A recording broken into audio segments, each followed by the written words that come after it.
consider the following statements of mountains in India. Which among the following is the right sequence from south to north? अगर आप south से north की तरफ जा रहे हैं तो कौन सा ठीक होगा? सबसे नीचे जैसे डोडा बेटा है, कहाँ पर है ये? नीलगिरी में है ना, नीलगिरी माउंटेन्स में है। फिर माउंट कैलाश कहाँ है? Nepal. Mount Kailash, yes, mount Kailash की तरफ जा। तो डोडा बेटा के बाद जैसे विंध्याचल है, विंध्याचल हम कहाँ देखेंगे? विंध्याचल कहाँ होता है? सेंट्रल इंडिया में रहेगा ना, विंध्या रेंजेस है, राइट। तो धौलागिरी कहाँ है हमारी? ये नेपाल वाला एरिया। और कैलाश, माउंट कैलाश ये हिमालय से तिब्बत वाला रीजन जैसे हिमालय से माउंट कैलाश। तो डी लगा देते इसका, ठीक है। तो डोडा बेटा ये नीलगिरी हिल्स में है, तमिलनाडु। विंध्या सेंट्रल इंडिया, धौलागिरी ये नेपाल, 120 फ्रॉम ये Kali Gandak river very. Mount Kailash है ये तिब्बत, हिमालयन माउंटेन्स। तिब्बत भी जाना कभी घूमने। लासा बक्सा टाइगर रिजर्व कहाँ लोकेटेड है? यूपी, केरला, वेस्ट बंगाल, आंध्र प्रदेश। वेस्ट बंगाल में है ना। बक्सा टाइगर रिजर्व ना, बक्सा नेशनल पार्क है north eastern corner West Bengal का।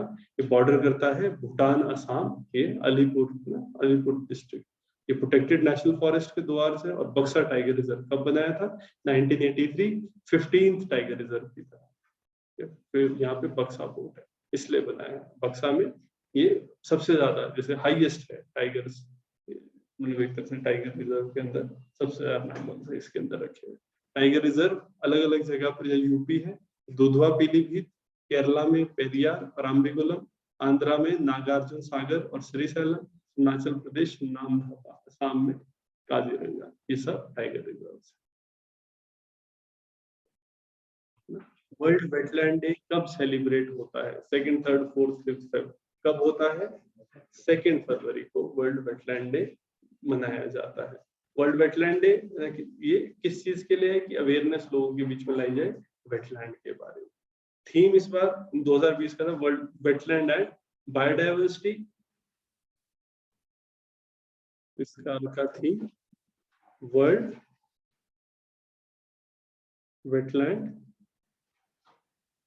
For people and nature, world wetland action for people and action, world wetland action for people and nature.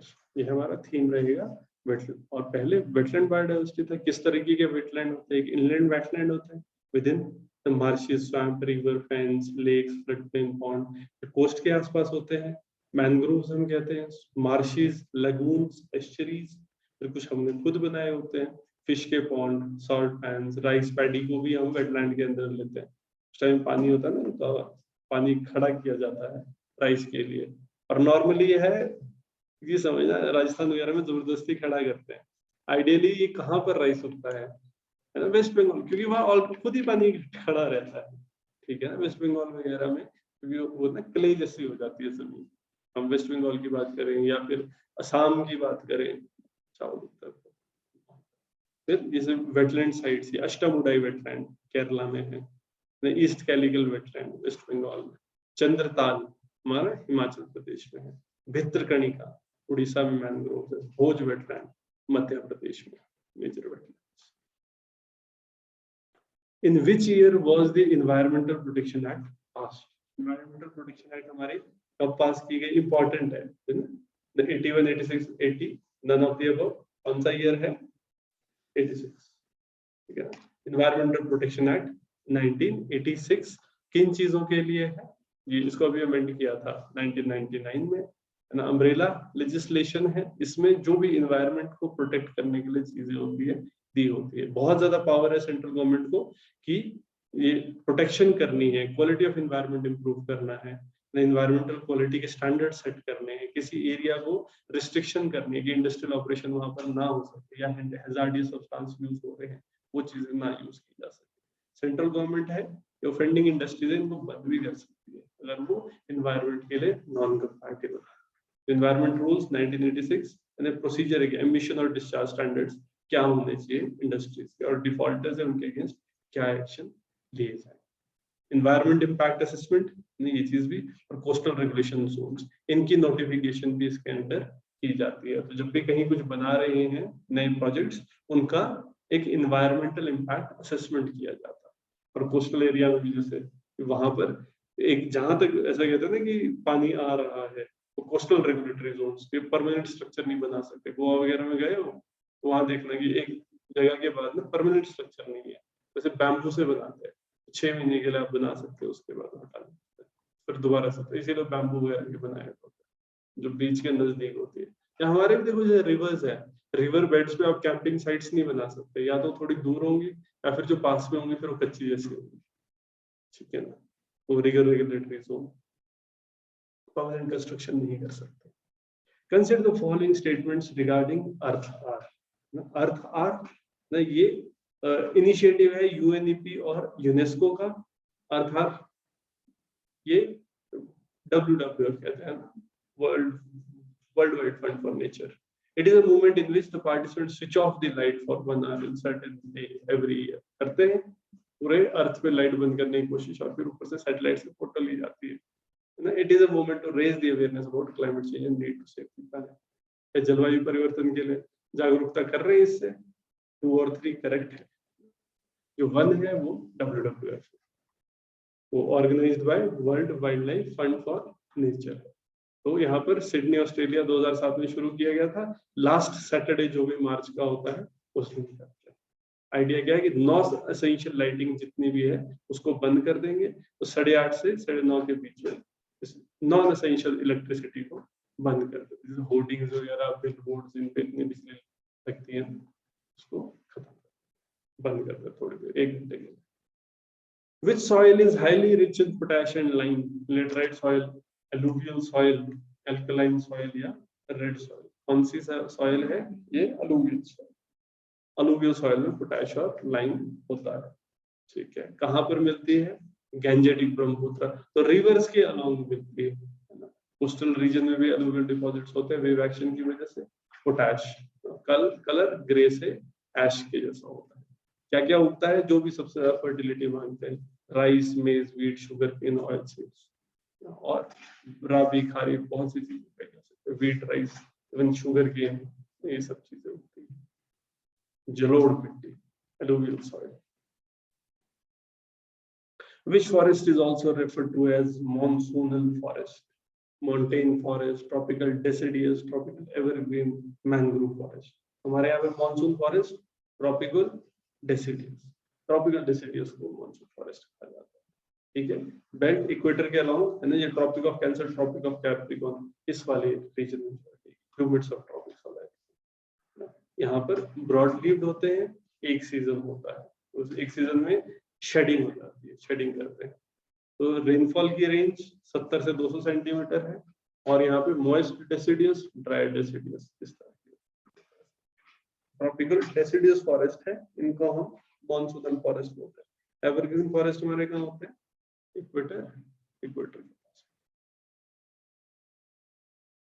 Which is the largest tributary of river Indus? Indus की सबसे बड़ी tributary क्या है? झेलम, चिनाब, सतलुज, व्यास।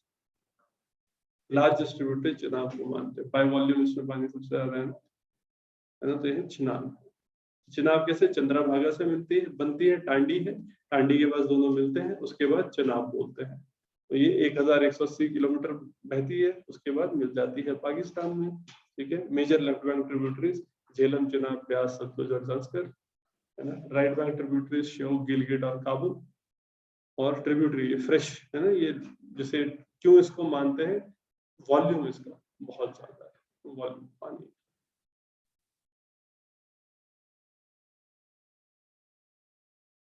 Which of the following neighboring countries of India shares its border with maximum number of Indian states? सबसे ज्यादा Indian states के साथ कौन सी है? चाइना, पाकिस्तान, नेपाल या म्यांमार? कौन सा है इनमें से? इनमें से नेपाल है, यस। तो यहाँ पर बाकी यहाँ नेपाल सबसे ज्यादा होगा। नेपाल 5 स्टेट्स को शेयर करता है, है ना, उत्तराखंड, यूपी, बिहार, वेस्ट बंगाल और सिक्किम, है ना। तो चलेगा, उत्तराखंड भी तो है, यूपी वाला उत्तराखंड, फिर यूपी है, बिहार, वेस्ट बंगाल और सिक्किम। यहाँ पर 1752 किलोमीटर है। चाइना 4 स्टेट्स के साथ कर रहा है, Himachal, Uttarakhand, Sikkim, Arunachal Pradesh.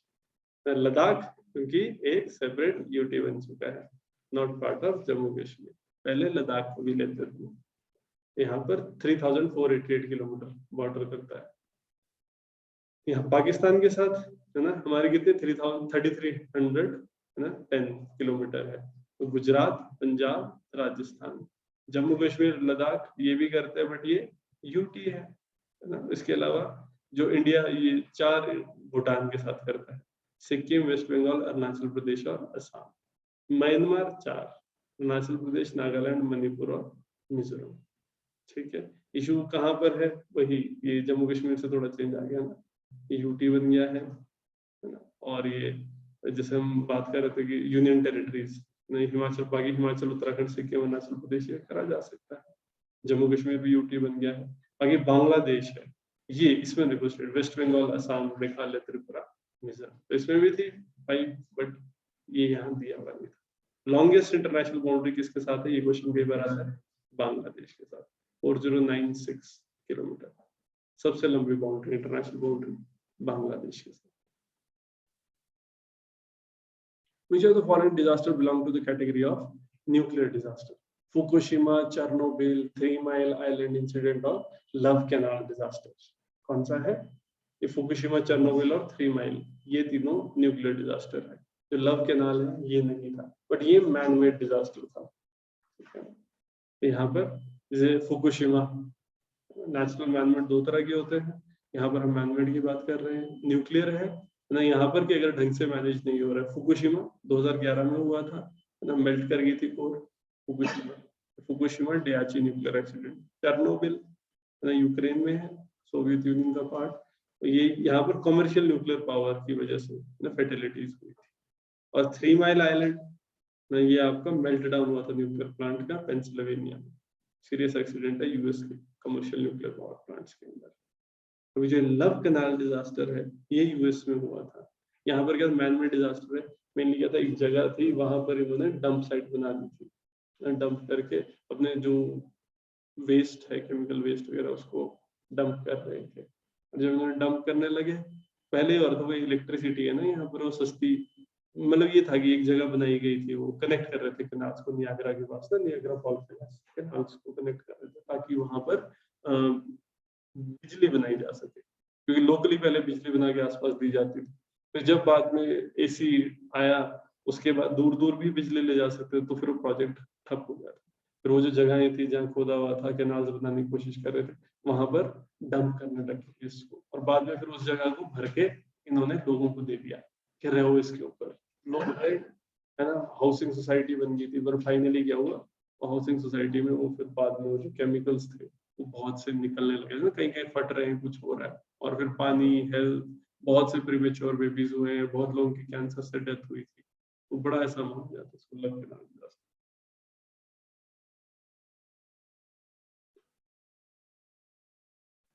Which of the following is not part of a geological disaster?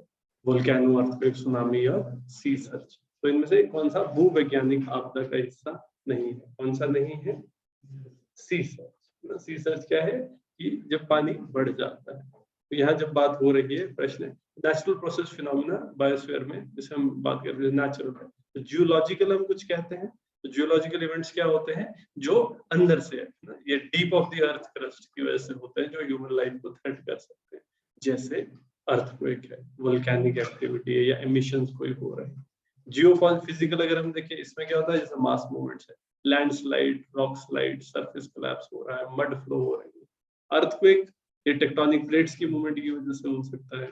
Tsunami है ना, ये अर्थक्वेक, ओशन फ्लोर है, अगर वहां पे लैंडस्लाइड हो गया, एवलांच आ गए, ये सारी चीजें रहेंगी। जो सी सर्ज है, ये मीटेरोलॉजी, ये एक एटमॉस्फेरिक प्रोसेस है, जब आपके ये वोल्केनो, सॉरी क्या बोलते हैं उसको, स्टॉर्म्स आते हैं, ओशन में होता है, जैसे इनलैंड वाटर या एटमॉस्फेरिक प्रेशर अगर चेंज होता है इस वजह से, या नॉर्मल ग्रेविटेशनल टाइड्स की वजह से अगर आ रहा है, या स्टॉर्म्स आ रहे हैं, इस वजह से फ्लडिंग होती है कोस्टल एरियाज की, इसको सी सर्च बोलते हैं। जियोलॉजिकल डिजास्टर नहीं है, मीटीरोलॉजिकल डिजास्टर, जो है ना ये हमारे change, low pressure high pressure in चीजों की वजह से क्रिएट होता है, तो मीटीरोलॉजिकल डिजास्टर।